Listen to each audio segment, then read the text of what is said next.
What's up, guys? I can't even tell you how excited I am for you guys to get all of this really incredible content. I've been doing a bunch of editing in the studio, getting this ready for you, so I thought I'd come out to Venice Beach, give you a little table of contents of each of the videos that you're going to be seeing, so you can skip ahead if you want. I recommend you watch them all the way through in the order that they're presented, but I know you guys are busy, so in the coming hours, coming days, there's a little bit of what to expect. So the first video is hair and makeup. In this video, we're gonna be covering why hair and makeup's even important. We're gonna cover the best ways to do your before and after pictures. We're gonna talk about when choosing a hair and makeup artist, what qualities you should be looking for. Should you require a hair and makeup artist? And lastly, a little bit of my hair and makeup artist talking with the client, trying to dial in the look that we're gonna use for the day. So let's get started with the first video.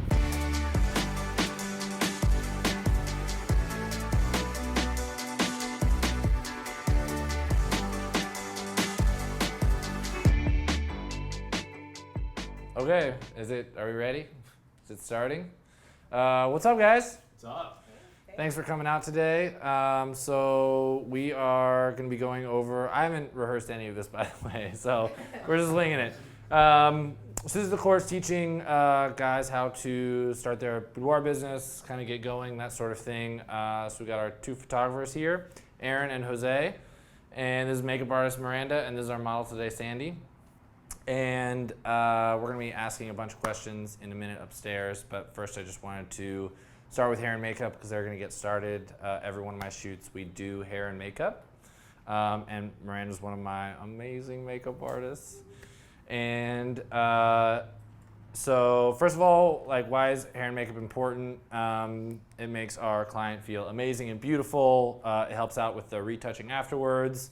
It gives us time to get to know each other and ask questions and talk about things, break the ice, and all of those things, building that experience leading up to the shoot makes it way easier than if they were just show up and just kind of get going. So do you guys have any questions on that? So before you actually put on makeup, do you do like a before photo or after and use that for marketing material? So that's a really good question. I do before and after pictures. I went on like a dozen photographers' websites to see how everybody did it differently, and my favorite was that somebody did the other clients send in iPhone selfies of them. So what I do is after the photo shoot, a couple weeks later, if I get a release from them that says I can share the pictures, I say, hey, I would love to do a before and after from your session, something like this, like just take an iPhone selfie from wherever you're at, like sitting at your computer right now, if you're at work, like whatever it is, just snap one real quick, your everyday life, and I'll match that up with another photo. A couple things. One is it shows them usually in terrible light because people don't really know how to take well-lit pictures if they're not a photographer is the first thing.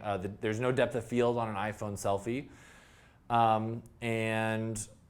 They're just, this is how women are every day, and this is what my clients are comparing themselves to when they're coming in. So they get to see like, oh, this looks like a selfie I would take in my bedroom, or if I'm hanging out with my kid or something like that.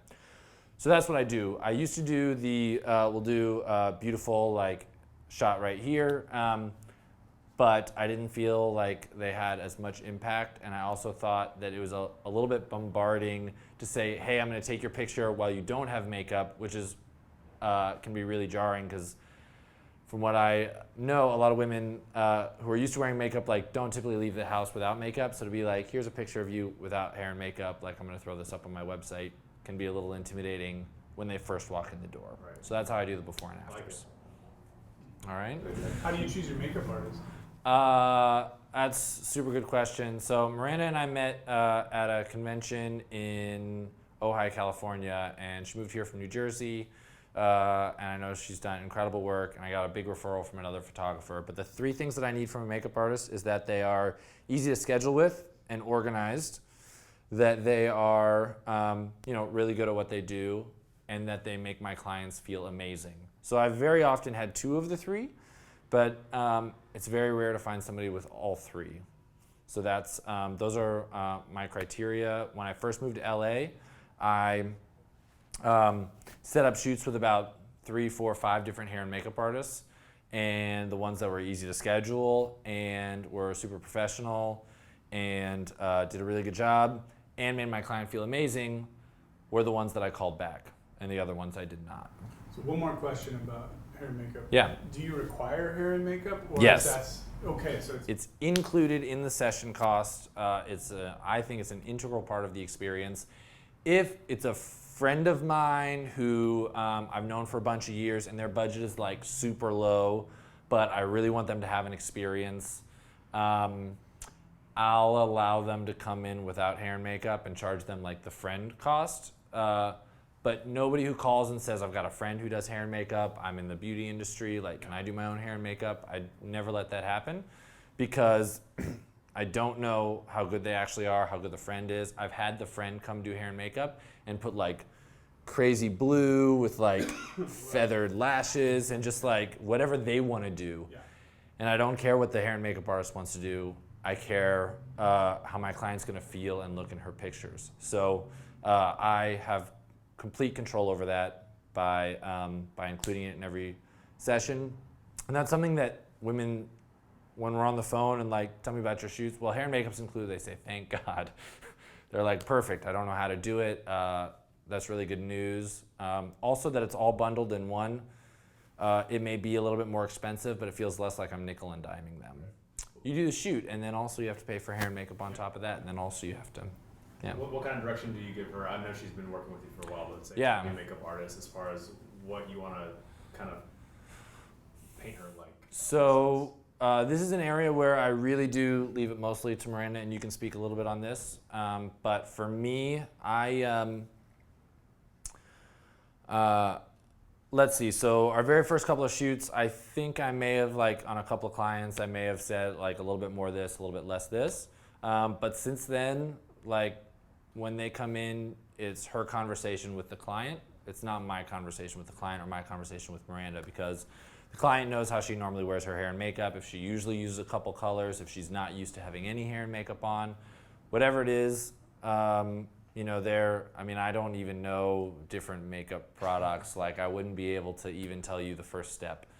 So I know enough that if I see something, I'm like, I think cheeks are too red, or it's too heavy on the eyes, or it's too dark. You know, the color of the face is different than the color of their body, something like that. But those are things that I don't really have to worry about if you get a really good makeup artist. So you want to talk about? Well, why don't we do this? Why don't we just listen to her get started on that? Perfect. All right, Chickadee. So what would you classify your skin like? Would you say you're oily, dry, combo?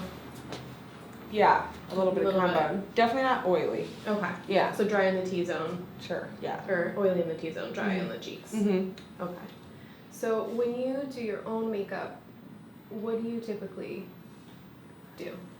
I don't use foundation, Okay. so I put nothing on my face. I might use like a little powder to make it look like even and not oily throughout the whole day. Okay. And then sometimes I darken in my eyebrows because they're a little blonde Okay. with either a pencil or eyeshadow, Okay. and then mascara. So and if I'm yeah, feeling pink. sassy, lipstick. So pretty natural, pretty like, if I attempt some eyeshadow, it's usually like neutral shades. But I do love getting my makeup done and seeing like what I can't do to myself. You're not afraid. Yes, so I know I look like a completely different person when I look in the mirror and I'm like, oh my gosh, I don't recognize myself, but I like it. Okay. Yes. So what is your comfort level with eyes then? If you like to have your makeup done, but you don't do too much to your own face, how dark do you like to go? You know, How much drama? I like drama. You do like. I like my eyes to pop. Okay. Definitely. So I usually leave it up to the makeup artist, but that's discretion, but I am not afraid to have them pop Okay. or go a little crazy or do something different. Okay. Like I don't need just neutral colors or, you know, like the natural look. Okay. Okay, so you can see that like conversation between them, only they can have, right? So like those kind of questions, I don't really, I wouldn't really know the answers to. Now Sandy's, in order for somebody to be comfortable in like a room full of guys taking pictures, knowing that this course is going online, going to be sold, you know, they've got to be pretty comfortable in themselves. And so Sandy's done a bunch of shoots, which is why this is so perfect. But also, the women that come in are usually have way less knowledge about what they normally do.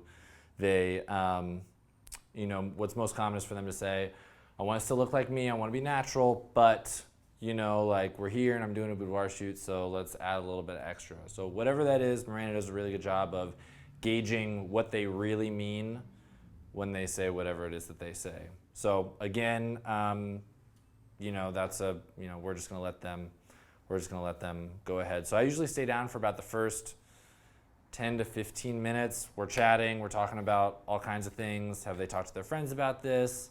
Did they go shopping with anybody? Were you nervous yesterday? Just kind of talking about getting the conversation going, so there's not a whole lot of like empty silence. We try and laugh a bunch. We put on some music that is their favorite, just kind of getting them comfortable. If they want a water, if they want a glass of wine or anything like that, that's totally fine. And then I head upstairs, I get some work done, and I let the two of them chat. That builds a lot of comfort as well, because Miranda can be like, oh my God, I've done makeup on so many of these women. Their pictures always turn out so amazing, and the women are always so excited, and I know you're nervous now, but that's part of the fun. You know, just kind of reiterating all of those things that I speak about in my brand. And it lets it come from this sort of safe place between the two of them. You know, I think helps once we start shooting. Do you coach? Well, when you first started out, did you coach your makeup artist to kind of like calm those nerves a little bit, or? Not really. I mean, again, like if you get a makeup artist that's like really new to this, she's gonna be, you know, thinking a lot about, you know, what am I supposed to be doing? How am I supposed to be doing the hair and makeup? I hope she likes it. All of those things. Just like a photographer, when you first start out shooting, you're thinking about all of these other things. Once you get more comfortable, then you know so much of this is going to be like a little bit of a nerve-wracking experience, so it's easier to speak to that. And the client brings up stuff like that, and so it's not necessarily something that I've felt like I need to coach, but the first time a hair and makeup artist comes and works with me, I'm down here for pretty much the whole time. We're talking the whole time, so that if they do say something that I feel like shouldn't be talked about, or if they say something in a way, or maybe you know, just whatever the path of the conversation, like I'll let them know that you know, to gloss over that or to more talk about things in this direction. But again, pretty much you know, you want to get somebody with the personality. Just like if you're going to hire a wedding photographer, you wouldn't want to say, I will want this person, except I want them to act like this person. You just hire that person. So same with the people that you work with. All right? Cool, so let's head upstairs. We'll let them do their thing, and we'll answer some more questions up there before we get shooting. Okay, you guys good? I'm going to turn on the music down here so you can rock out. Cool. They've been waiting. All right, let's do it.